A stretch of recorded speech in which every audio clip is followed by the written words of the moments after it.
Hello guys, today Russian spy drones have been flying above my city and above many more Ukrainian cities, which means the next night is going to be dangerous and loud.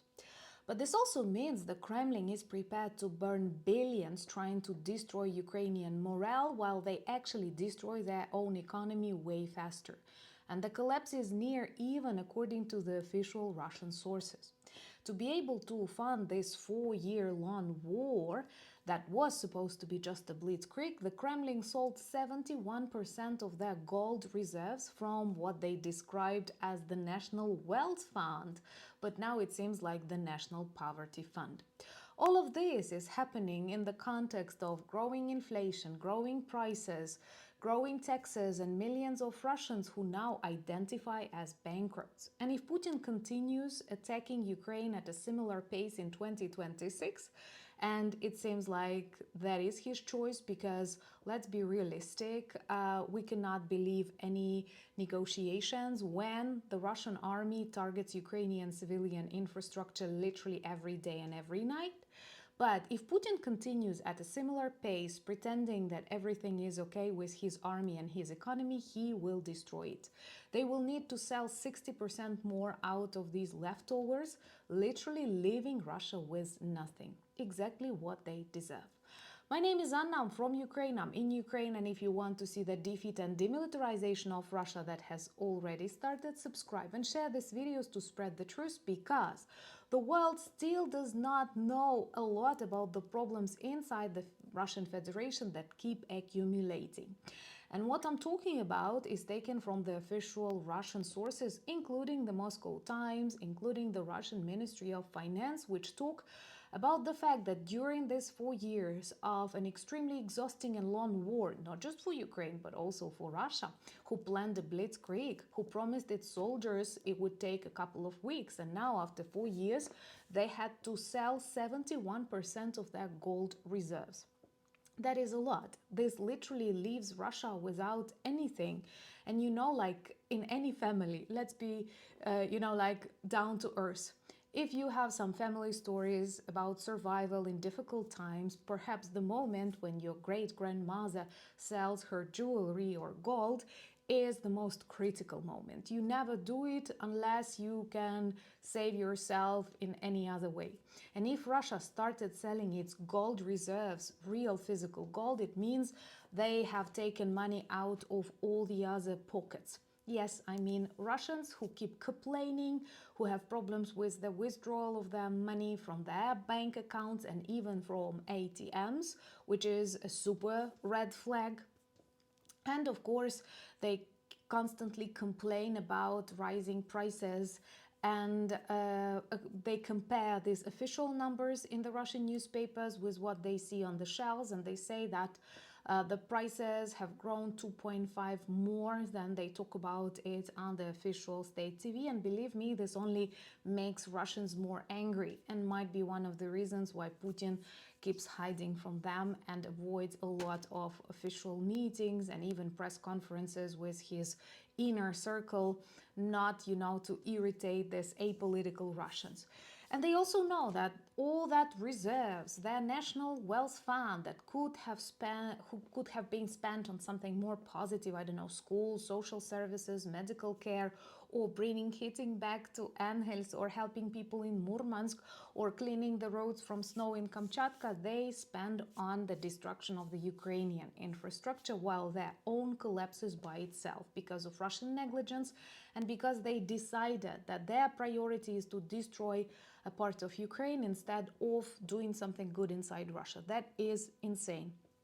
So 71% of their gold reserves, physical gold reserves, were spent on the support of the federal budget, on the support of the state-owned banks, because they cannot survive by themselves anymore and people keep withdrawing money.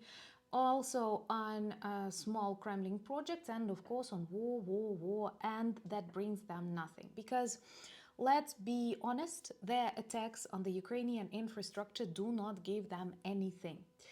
Once again, I won't be tired to repeat that. After such attacks, we do not sit in bomb shelters and think, well, maybe Putin is a good leader to follow. No, we understand that the only working peace plan is to defeat, demilitarize Russia, and also to hold all these war criminals accountable. So what is also interesting in their focus for 2026, thinking about their budget, Russia decided to put the price for oil near $59, when right now it is 39 for their Urals, which means that their expectations for the budget are totally unrealistic, and they will keep selling gold from their national wealth fund. And they don't have a lot of left, so like 71% are gone, they have 29 left, and at least 60% they will need to sell if they continue fighting at this pace. And we all know that our drone sanctions will continue. We all know that the increase of VAT inside Russia will lead to more small businesses closed, and the heating inside Russia is growing, despite the fact that heating is out in many of its regions, including Murmansk, including Anhels, including a lot of regions, and even regions near Moscow, which is actually a proof that the Kremlin is out of reality, out of control. They do not have any connection with reality. And, at the beginning of the full-scale invasion, it was easier for Russians to pretend that nothing is happening because war, destruction, problems, they were all on our Ukrainian territory. And now when war is back to their regions, to their capital, with cancelled flights, with explosions, with the destroyed oil industry, and when such giants as Lukoil now ask Russia to help them, to fund them from the federal budget, of course they will keep selling gold from their national reserves. But I still think that it's so obvious, like when the state begins selling its gold reserves, it's not the sign of its strength or victory coming to its people. It is actually a big signal of their defeat and inability to continue operating on the level they want.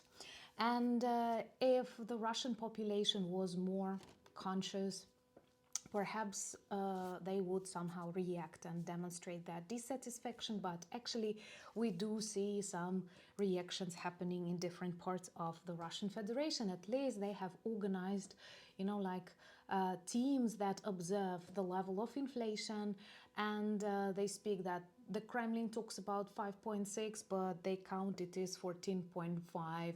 And the same about prices, that they are 2.5% higher than the newspapers want to talk about it.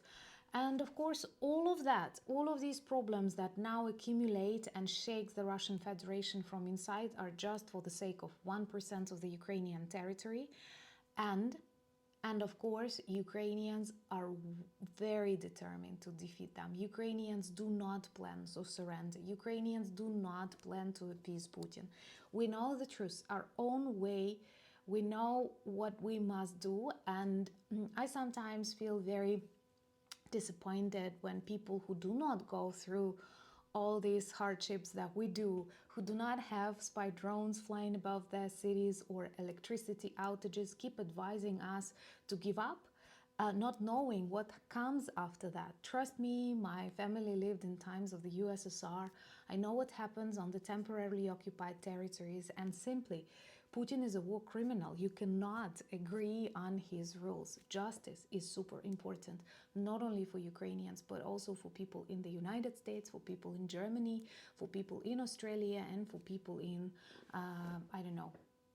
on Mars, if we ever reach there. Follow me on X, Instagram, Blue Sky, Threads, Discord, and Substack. All the links in the description, same as the link to our merch shop with lots of good items that turn you into the ambassadors of Ukraine. And I'm forever grateful for this work and your conversations about the need to support Ukraine.